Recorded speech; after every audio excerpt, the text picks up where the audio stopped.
Welcome to Room Service. I'm Sarah Richardson. Are you trying to satisfy your appetite for color? A typical living dining space is our blank canvas for a multicultural mix of eye-popping shades and textures.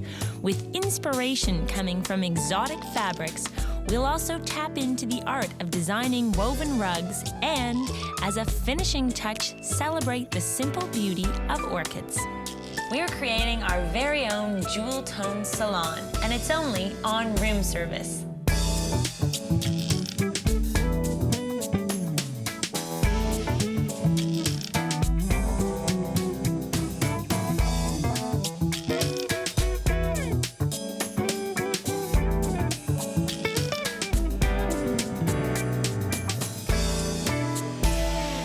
With an empty room is a designer's dream, so I'm definitely in heaven. The house was built about a year ago for our clients, a young family, and it has wide open spaces and lots of natural light. One of the most exciting things about this room is our clients welcome the use of color. We'd like to, entertain in there when we can, and we wanted to get some color in there too, because the house is pretty neutral and we wanted to have some color, and we thought that was a good spot for it. We're thinking reds and purple and some really luxurious textures. One of the things to keep in mind is that they already have a family room for lounging and just hanging out at the back of the house. So creating a multi-purpose space isn't really the focal point here. The only thing we have to keep in mind is that there are no doors to close off. So this still has to be family friendly, as kids will be coming through on a regular basis.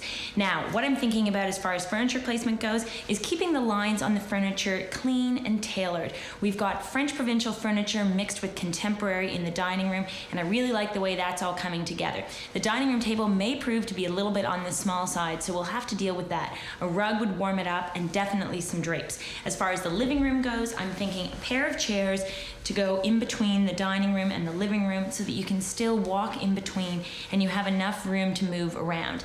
I don't mind if it's two separate rooms, but I'd like them to complement each other and to come in and you see the whole area together as opposed to being really choppy. Then I'd like to see a tall, high-backed sofa, something that's sort of 30s inspired that will sit in front of the window. We've got room on either side of this fireplace to do console tables and then dramatic artwork and some really interesting light fixtures. We're gonna go for furniture that is elegant, maybe a little bit deco, definitely French, and we're gonna create a sumptuous, exciting, and enticing living room. Saturated color is bright and bold and happening all around us, and it's waiting to make a splash on an otherwise bland interior. Think mango, cassis, and raspberry, exotic fruits of fancy that inspire our appetite for fun. And when it comes to the regal range of purples, what could be better than the classic aubergine to complement our berry tones? Imagine a room dressed in delightful shades as fanciful and fun as a jeweled brooch, and you'll see our vision for living in style.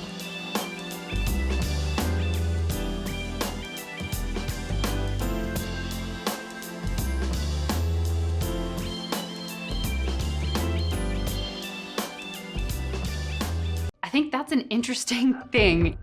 This one piece will make 52 layers. Watch on mobile devices or the big screen. All for free. No subscription required. Our living room, dining room is big and open, and it's begging for color. Our clients told me that I can use color as strong as I like, so I decided to come down to Little India in search of inspiration, and what I see around me is yards and yards of saturated color. There are saris. These are art silk saris. They're actually not silk. They are an artificial polyester silk, and each one of these has 7 yards on it, and they range in price from about $25 up. So when you break that down as a per yard price, it becomes very reasonable. I'm thinking maybe I could use some, look at this red, something like this with the gold threads. They even have an accented band at the top, and this is designed to go up and over your shoulder, so you could cut them up and use them in different ways for different purposes. You could use it as a tablecloth. It could be turned into long flowing drapes with really intense color. That would be so dramatic, maybe a little too much for us, but I'm thinking about using something for pillows and just other accents through the room. So what have we got here? Look at this one. This is purples and blues, and it's sort of iridescent and shimmering. There's some gold threads woven through it, and then even again, these hits of rusty red, which I want to see used somewhere in the room.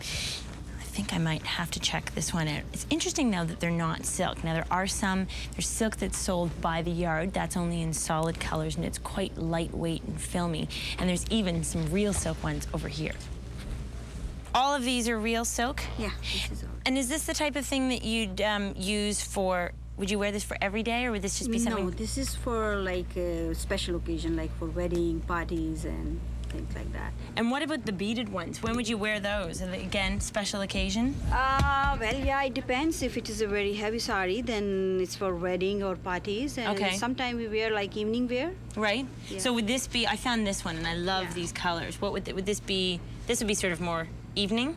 Yeah, more evening, and it's casual. It's not like something special. Okay. Yeah. But the colors are terrific. Yeah. I love it.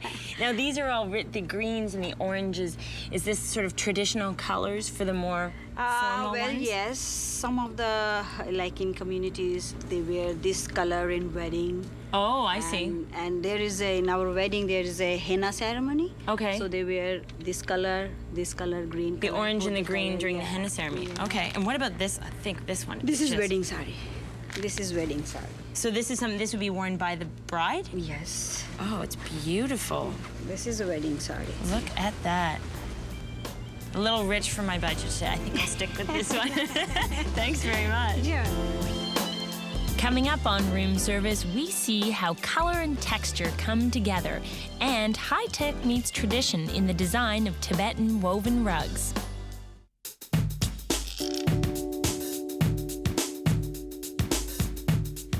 Okay, I'm very enamored with this fabric. It is so glamorous, and I think it's going to be a really exotic accent in this room. And I think exotic is going to have to be the sort of key word for this. It's going to be exotic, it's going to be eclectic, especially the way it's coming together. And I'd have to say it's a good thing that our clients trust us, because this combination of elements that we have in this room right now may look a little bit odd to you. We have French in the dining room, French chandelier, and French table. We've brought in 2 Tibetan rugs, different choices here.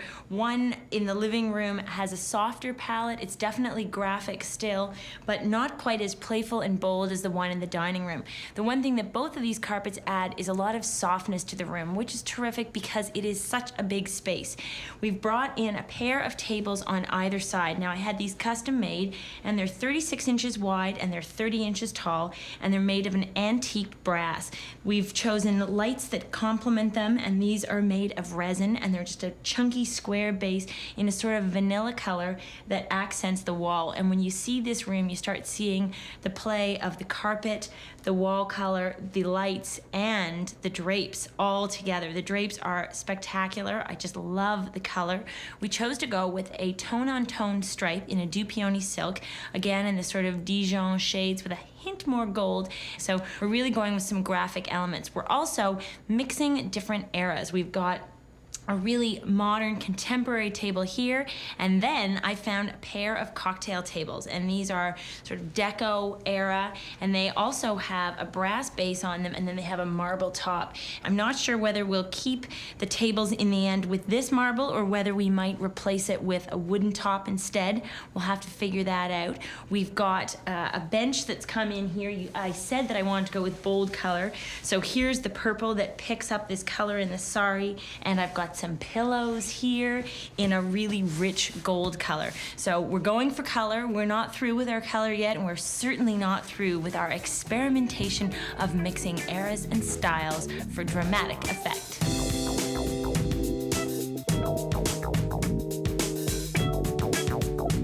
Placing a mirror above the fireplace over the mantel has always been a popular choice as a decorating treatment.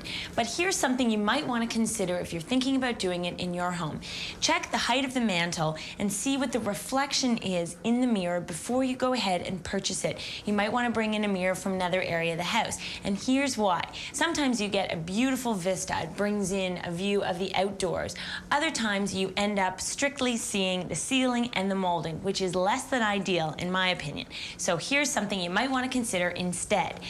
For this space, we've decided to go with a vertical mirror on either side of the mantle instead of going above the mantle. As you can see, this opens it up, shows us a reflected view of the dining room instead of just seeing the top of our head. The search for artwork need not be limited to what hangs on your walls.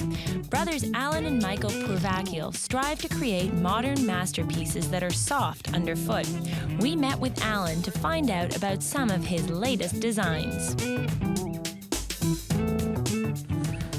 When we design a rug, we have the lifestyle in mind. And that meaning what type of room that could be, whether it be a living room, dining room, or less formal and more casual of the family room.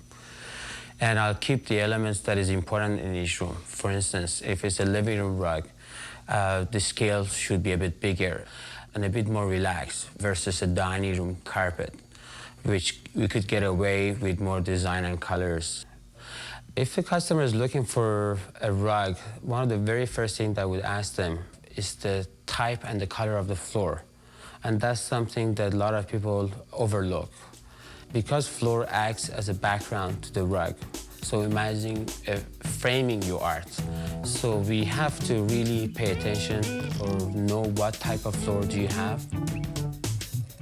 Where I get my inspiration is mostly from fashion, because fashion is about new things, something that people wanted to change. They look at fashion magazine, fabrics, and colors, and those are the stuff that I keep watching or having an eye for. Alan looks at rugs as works of art, quite often the largest piece of art in a room. For this reason, each sketch is manipulated to ensure balance in both color and design. I designed the rug on an 8x10 scale because that's good enough of the design that it not only shows well, but it's the most practical size for every room. Before the carpet gets made, we'll go through a few processes of narrowing the colors down, which is the most important part of each room, is the color. And therefore, in our business, color is the foundation. Is this the gradient that you had in mind? Yeah, that's pretty good. Going from light to dark. From then on, we try to put those colors into the right place in the rug. And we do a few tries, we go back, sometimes it takes us a few days to go back and forth to see whether the carpet is getting too heavy on one side or it's getting too light in the center. And one of the other key thing in the designing and coloring the rug is having the harmony and having a balance and having a flow of colors.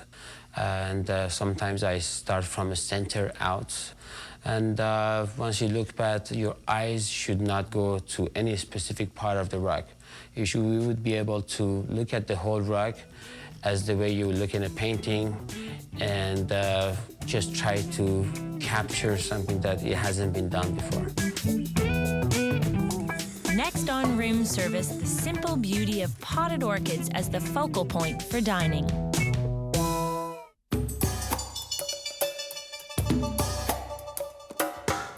I wanted to add another exotic touch to our living room, so I've decided to put together an orchid centerpiece. Now, this is the type of thing that you could put on the center of a dining table, or you can put it on a table in the living room. The wonderful thing about orchids is, although they may be a little bit on the pricey side, the advantage is they'll last up to 3 months, and they are so easy to care for. So what I'm gonna do is I'm starting with some pebbled orchid bark, which is dried, sterilized, buffed fir bark. That's a tongue twister. And I'm just gonna put it into the bottom of my planter. This is to promote good drainage for the orchids. So I'll put a couple of packages in this. Now the advantage about orchids is they used to be quite exotic, but now they are available at almost all grocery stores and local flower shops. So they're available year-round. You will notice a slight fluctuation in the price of them throughout the year, so I always try and buy them when the price goes down. Now, what I'm gonna do is I'm gonna use a variation of the pink, and these are the Phalaenopsis orchids, I think that's how you pronounce it, and this is called the Happy Smile. And I'm just gonna drop it out of its pot And you can see that all the roots sort of come loose, and it's in a mixture of styrofoam and these bark chips. So it's a really loose mixture. I'm hoping this is going to stay upright. You want to keep it with the wires, and we want the leaves to sort of float out over the top of this planter. I was inspired to do this because I took a trip to Hawaii, and there are orchids absolutely everywhere, and especially done in really stunning planters like this. One alone is a beautiful addition to any room, but 4 is going to be absolutely magnificent. The key to orchids is keeping them away from too much direct light and also not watering them very often. The reason I love them is because I've killed many indoor plants in my life, but I don't seem to be able to wreck an orchid. If you water them about once a week and don't overwater them, they will last for 3.5 months. Once all the blooms are done, you can cut them back and they will bloom again.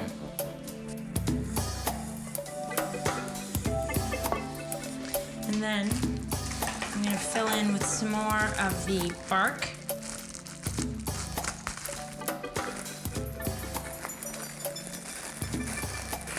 A little bit more bark. I'm glad I bought a lot of this bark. Now, you'd need a lot less bark if you didn't use such a deep planter. I've chosen to go with this planter because I wanted to have a really full look in the room.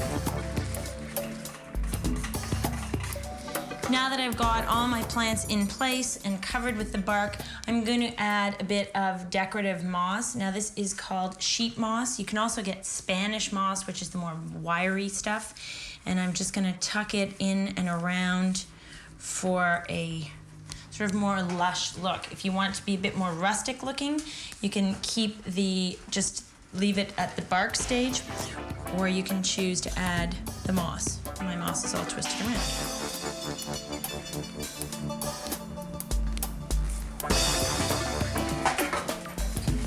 One last piece, I'm just gonna tuck under here. Just dust off these leaves. And there you go. A magnificent, exotic, and colorful centerpiece. A terrific addition to the living room. The technique of making lacquerware has hardly changed since it was invented around 400 BC. Up to 40 coats of lac tree resin are applied to a surface, which is rubbed with pumice between each coating. This creates a tough surface with a lustrous finish, ideal for lacquer's original use as a protective coating on wood and leather. Over the years, this decorative art has been applied to various surfaces or embellished with pictorial motifs in mother of pearl or gold. Lacquerware pieces are delicately detailed treasures that are functional, strong, and very enduring. Next on room service, our living dining space comes alive with color.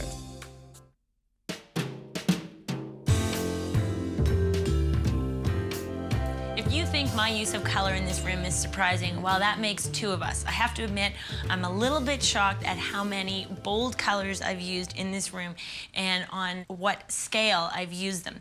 Now, it's not really in my nature to use this much color in a room. However, our clients are young and fun and they love color. So, naturally, we had to design the room that would work best for them. So what we've decided to do is to use intense hits of color in certain spots and then keep the rest of the palette quite subdued. Here's what I mean. As far as the sofa goes, I decided to use this incredible tomato red. I found this fabric and I just couldn't resist.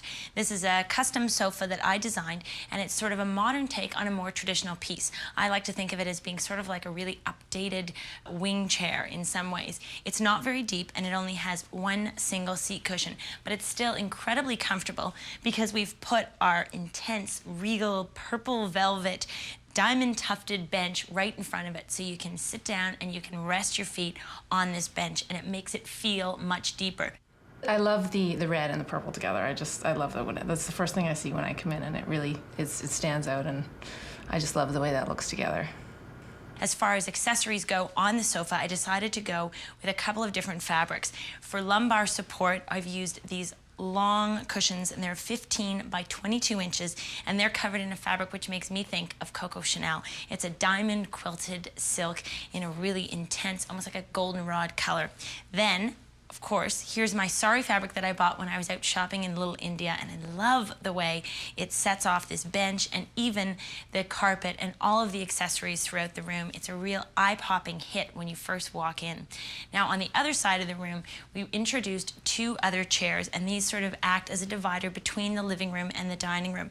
They're slightly smaller scale, but they're still incredibly comfortable because they have a rounded back. We sort of took an indicator from the French country pieces that we already had in the dining room, but we didn't want this space to end up feeling fussy, so we went with cleaner lines such as the vintage Art Deco tulip table, which is in walnut, which goes in between these 2 chairs, and also a pair of vintage occasional chairs. And these are great because they provide extra seating. We had them reupholstered in a creamy yellow ultra suede and added a couple of little brass tacks just around the top of the leg as an accent.